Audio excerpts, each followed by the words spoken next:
Hi, ma'am, sir. Have a good day. I'm Hazel Martin Jose, 32 years old, high school graduate, separated, and have one pretty daughter, and she's 13 years old. In 2016, I work in Kuwait as household worker.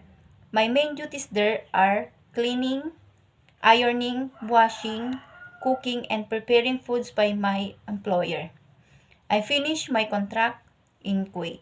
In 2021 to 2023, I work also in Qatar as household worker, but my main duty there is taking good care an old sick woman.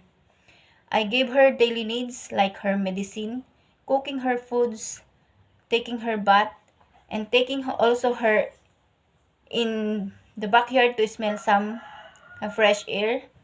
And I finished my contract there.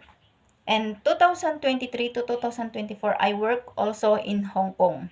My main duties there are cleaning the house, washing, ironing, cooking, and marketing.